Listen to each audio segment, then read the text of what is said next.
باللہ من الشیطان الرجیم بسم اللہ الرحمن الرحیم الحمدللہ رب العالمین الصلاة والسلام علی اشرف الانبیاء والمرسلین سیدنا و نبینا و طبیب نفوسنا و حبیب قلوبنا و شفیع ذنوبنا و مقتدانا و مولانا ابی القاسم محمد اللہم صلی علی محمد و آل محمد وعلى آلہ الطیبین الطاہرین المعصومین اما بعد فقد قال اللہ تعالی فی کتابہ المجید وقوله الحق بسم اللہ الرحمن الرحیم هل أتى على الإنسان حين من الدهر لم يكن شيئا مسطورا إنا خلقنا الإنسان من نطفة أمشاج نبتليه وجعلناه سميعا بصيرا إنا هديناه السبيل إما شاكرا وإما كفورا. اللهم صل على محمد وآل محمد. مومن احترام، مسلسل آپ کی خدمت میں گفتگو ہو رہی ہے جو پیغام کربلا سے ملا ہے عنوان پہ، اور آپ کی یہ ذرا نوازی ہے کہ مجھ جیسے پیر آدمی کی معمولی باتوں کو آپ سنتے بھی ہیں اور اگر کوئی غلطی ہو اس میں درگزر بھی فرماتے ہیں. مومن جو پیغام کربلا سے ملا ہے یہ ہے کہ ہمارے لیے ضروری ہے کہ ہم امام کی بھی اطاعت کریں اور جو امام کے نمائندے ہوں ان کی بھی اطاعت کریں. کیا کہہ رہے ہیں؟ اگر تنہا امام ہی کی بات کرتے رہے اور نمائندوں کی قدر نہ کی، نمائندوں کا احترام نہ کیا، تو ہر دور میں مسلم ابن عقیل اکیلے رہ جائیں گے. ضروری یہ ہے، میں نے چاہا کہ آپ کی خدمت میں تھوڑا سا عرض کروں اس سلسلے میں. تو مومن اس طرح سے ہے کہ جب پیغمبر اسلام کا انتقال ہوا، کچھ احباب جو حزب اقتدار والے تھے، اقتدار کے عاشق تھے، اقتدار چاہتے تھے، وہ ایک جگہ پہ جمع ہو گئے جسے سقیفہ کہتے ہیں. وہاں پہ جمع ہو گئے، وہاں جا کے یہ کہنے لگے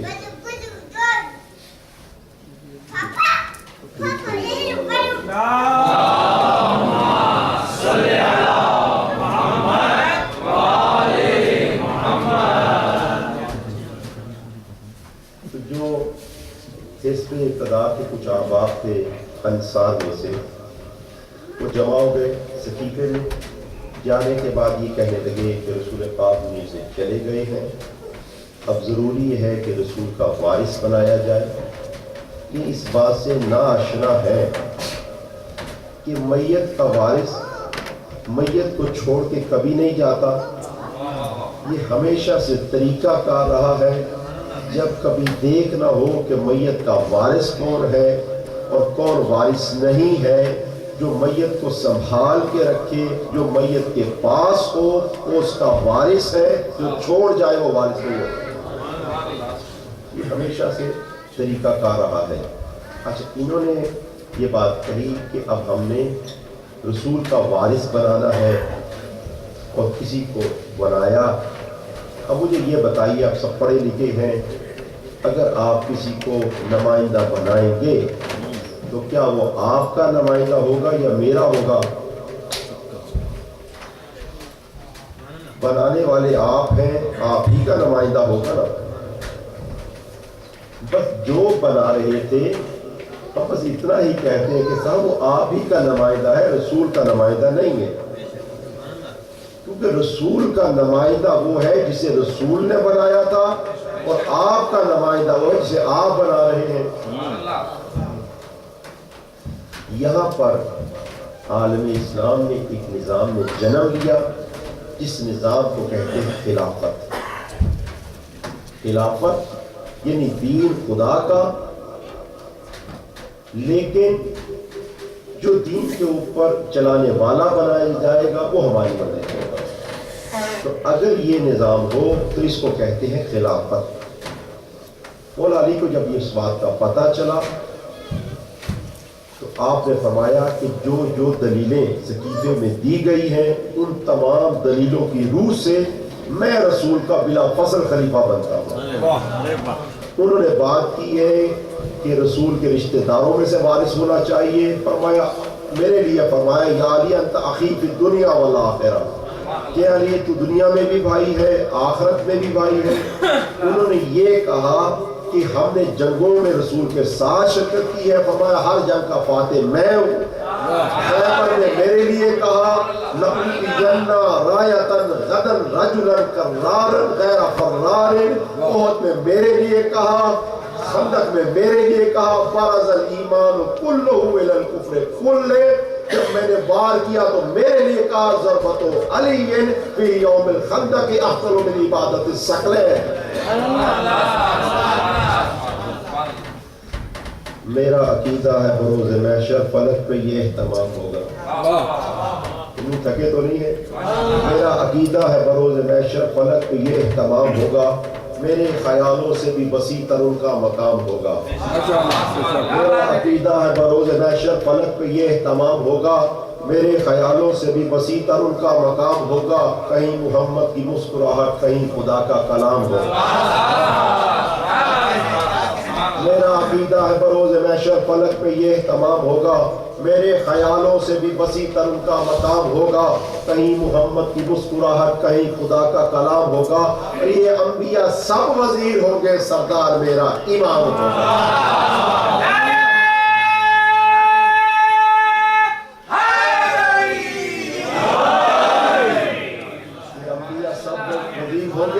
سردار میرا امام ہوگا.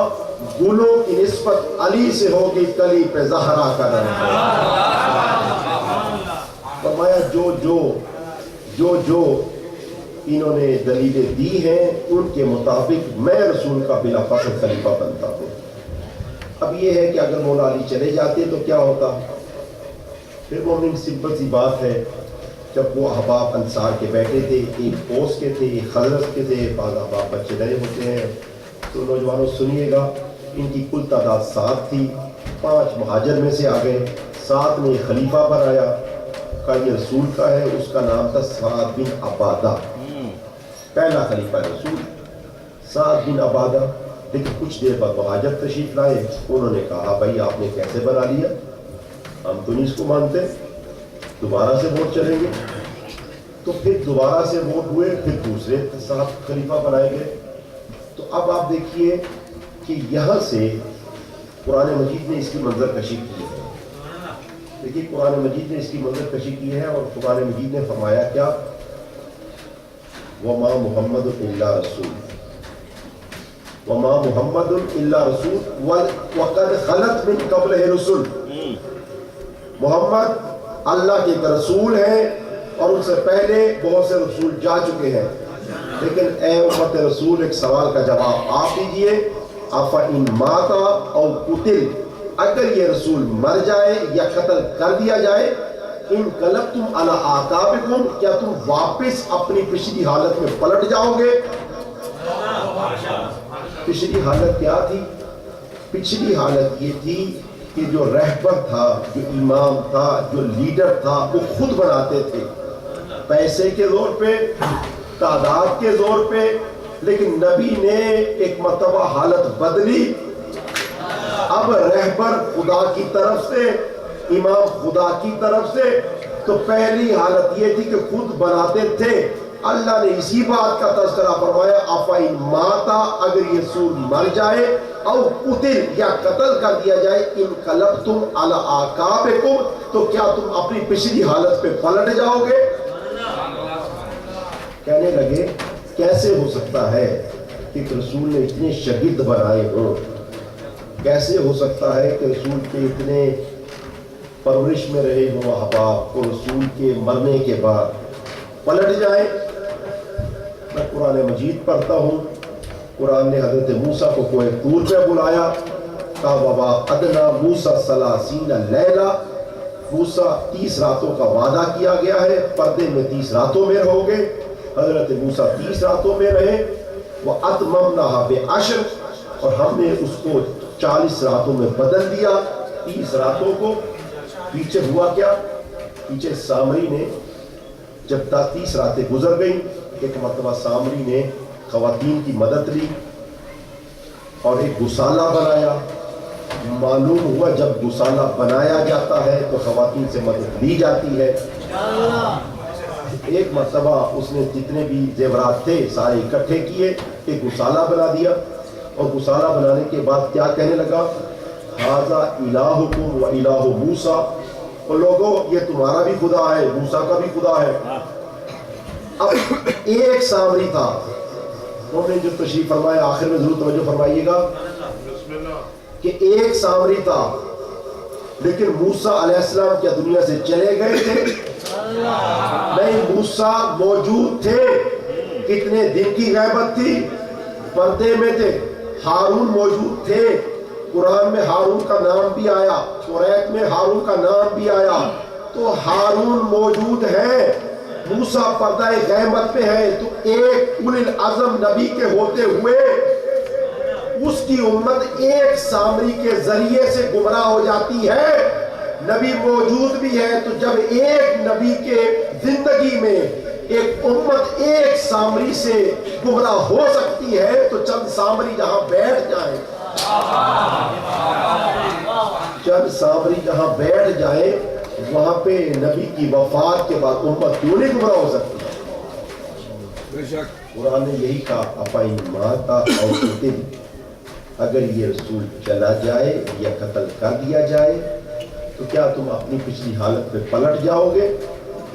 اب یہ لوگوں نے, آپ سب نے جواب دینا ہے, امت مسلمہ ہے, اگر تو نہیں پلٹنا تو پھر رہبر خدا بنائے گا, اور اگر پلٹنا ہے تو رہبر خود بناؤ گے. شاید بچوں کو بات سمجھ نہیں آ سکی, میں واضح کرنا چاہتا ہوں. بچے آپ تشریف فرمائے دیکھیے گا, نوجوان بھی جو اسپیشلی تشریف فرمائے دیکھیے گا کہ کس طرح سے رہبر کو ہم نہیں بنائیں گے, رہبر خدا بنائے گا. دیکھیے, اگر کسی جگہ پہ کسی ڈاکٹر کا انتقال ہو جائے اور اب اس کے جگہ پہ بیٹھنے والے کی بات کی جائے کہ بھائی کلینک کھلا رہنا چاہیے کیونکہ بیماریاں تو ختم نہیں ہوتی, اب کیسے ڈاکٹر کی جگہ پہ کوئی بیٹھے؟ تو یہ فیصلہ کیا جائے, جتنے بھی مریض ہو اکٹھے ہو جائیں, یہ فیصلہ کریں کہ جناب یہ مریض کیونکہ سب سے بوڑھے ہیں, زیادہ دیر ڈاکٹر کے پاس رہے ہیں, زیادہ فیض پایا ہے, اس بیس پہ اس کو ڈاکٹر کی جگہ پہ بٹھا دیں گے. صاحب عقل یہ کہیں گے, صاحب دانا یہ کہیں گے, صاحب تدبر و بصیرت یہ کہیں گے کہ بھائی کوئی مریض ڈاکٹر کے پاس کتنا عرصہ ہی بیٹھے, وہ بیٹھنے کے بعد شفا تو پا سکتا ہے لیکن ڈاکٹر نہیں بن سکتا. ڈاکٹر کو وہی ادارہ بنائے گا جس نے پہلا ڈاکٹر بنایا تھا.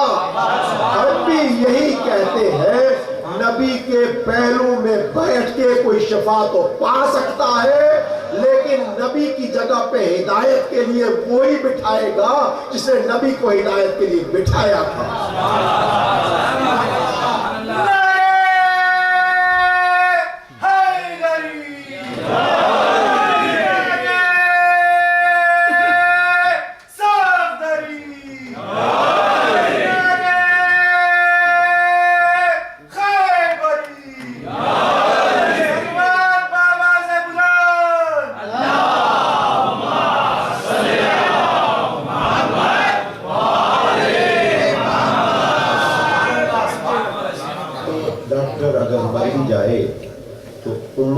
مریض کبھی بھی ڈاکٹر کو نہیں بٹھائیں گے بلکہ مریض اگر چنیں گے تو کوئی مریض ہی چنیں گے.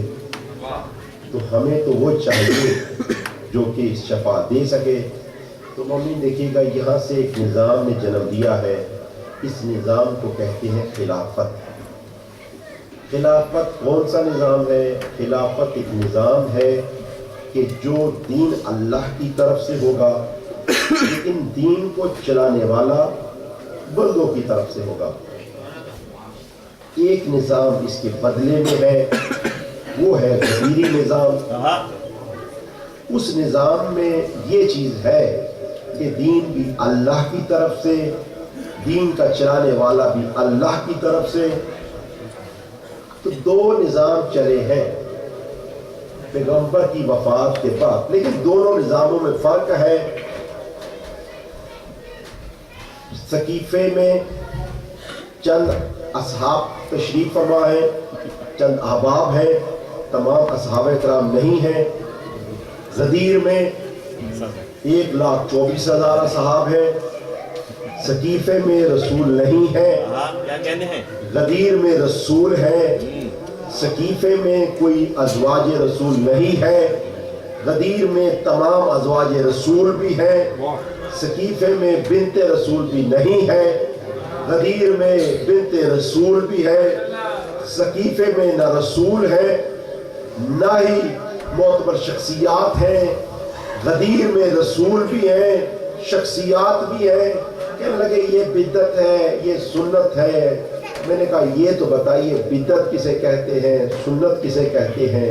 کہنے لگے سمپل سی بات ہے، بدعت وہ ہے جو رسول کے بعد بنے، بدعت وہ ہے جو رسول کے بعد بنے، اور سنت وہ ہے جو رسول کے زمانے میں ہو. میں کہا بس دیکھ لینا، جو نظام رسول کے زمانے میں ہے وہ سنت ہے، جو بعد میں بنا ہے وہ بدعت ہے. غدیر رسول کے زمانے میں بنا ہے یہ سنت ہے، اسے مان لینا. سقیفہ بعد میں بنا ہے، اسے بدعت ہے، چھوڑ دینا.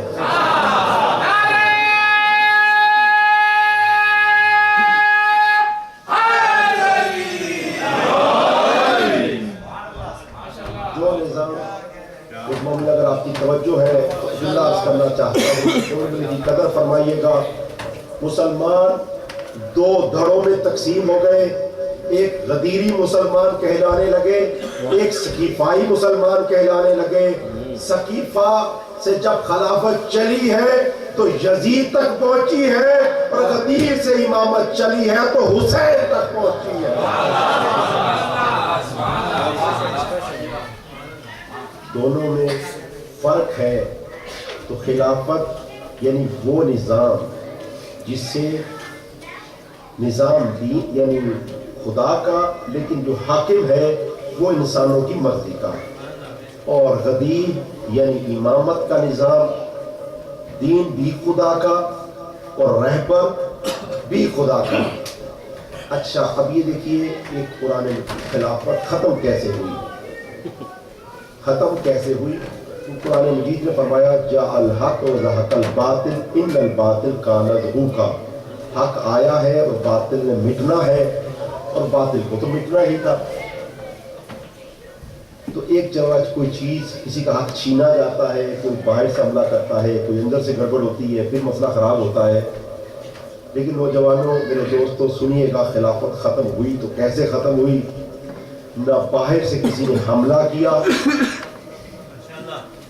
کیسا نہیں کیسر و کسرا نے حملہ کیا ہو، نہیں، نہ باہر سے کسی نے حملہ کیا، بلکہ یہ خلافت کا نظام خود و خود ہی ختم ہو گیا.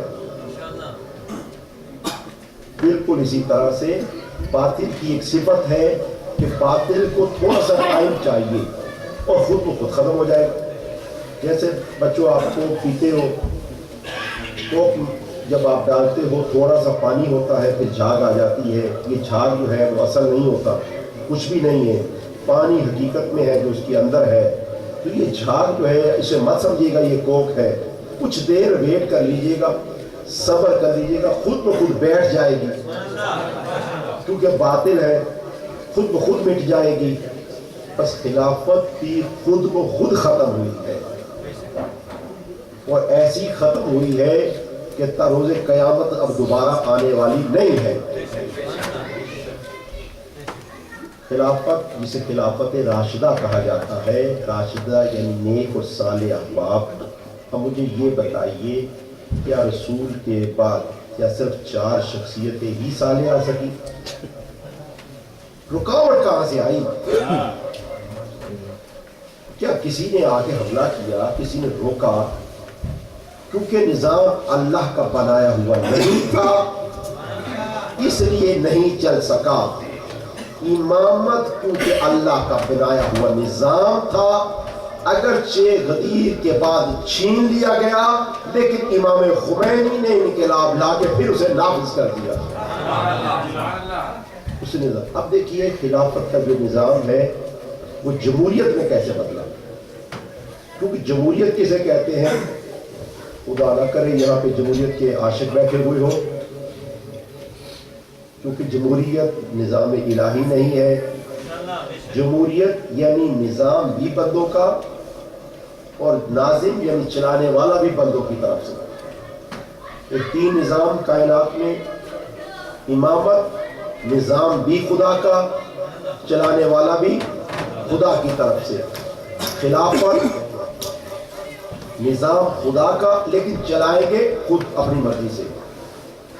اور جمہوریت یعنی کہ جس میں نظام بھی خود بندوں کی طرف سے اور چلانے والا بھی بندوں کی طرف سے. شہید مطہری نے ایک کتاب لکھی ہے جس کا نام ہے امامت و ولایت، اردو میں بھی ترجمہ ہے. جب پیغمبر کی وفات ہوئی تو جو خلیفہ بنے انہوں نے پیغمبر کی باتوں پہ پابندی لگا دی کہ کوئی پیغمبر کی حدیث نقل نہیں کرے.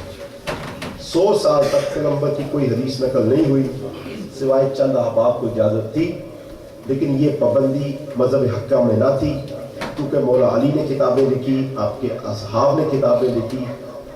اصحاب مولا کائنات میں مسلسل کتابت چلتی ہے، لیکن وہاں پہ پابندی لگی. جب دوسرے خلیفہ دنیا سے گئے ہیں تو 3 احباب جو تھے، 3 صحابہ اکرام قید خانے میں تھے صرف اس جرم میں کہ انہوں نے رسول کی حدیث کو بیان کیا تھا، تو پابندی تھی. جب ابو حنیفہ آئے ہیں انہوں نے اجتہاد کیا تو جانتے ہو کیا فرمایا؟ ابو حنیفہ نے فرمایا کہ میں نے رسول کی ساری حدیثیں دیکھی ہیں. آپ دیکھیے کس طرح سے خلافت جمہوریت میں بدلی تو آپ کو اندازہ ہوگا.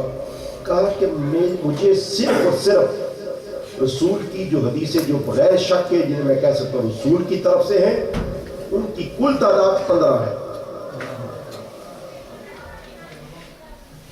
کل تعداد 15 ہے. آپ جانتے ہیں کہ انہوں نے پھر بقیہ دین کیسے نافذ کیا؟ قیاس کے ذریعے سے. قیاس کا اردو میں ترجمہ ہوتا ہے شاید یہ بات ہو، شاید یہ بات ہو. تو 15 حدیثیں تو تھی کنفرم، بقیہ ہو گئی شاید. تو ایک فقہ بنی شاید پہ. اب شاید میں شاید وہ اللہ کی طرف سے بات ہو، شاید بندوں کی طرف سے ہو، لیکن حکومت کو چلانے کے لیے زیادہ حدیث چاہیے. 15 تو نہیں چاہیے نا. تو وہ نظام حکومت میں اب مہا مسئلہ تو پڑ گیا، بات تو حل کرنی ہے. تو پھر شاید سے جب حل کی جاتی تو اپنی رائے انٹر ہو جاتی. ایک ایک کر کے اپنی رائے عوام الناس نے اتنی انٹر کر دی کہ اللہ کا دین نکل گیا. ایک ایک کر کے اپنی رائے شامل کرتے رہے نظام میں کہ اللہ کا نظام نکل گیا، نظام جمہوریت امت میں آ گئی. اور جمہوریت کے لیے بھی آپ خدمت میں عرض کر دوں کہ جمہوریت جو ہے وہ الہی نظام نہیں ہے. اور بقول اقبال کے اس راز کو ایک مرد فرنگی نے کیا فاش. اس راز کو ایک مرد فرنگی نے کیا فاش، اگرچہ دانا اسے کھولا نہیں کرتے.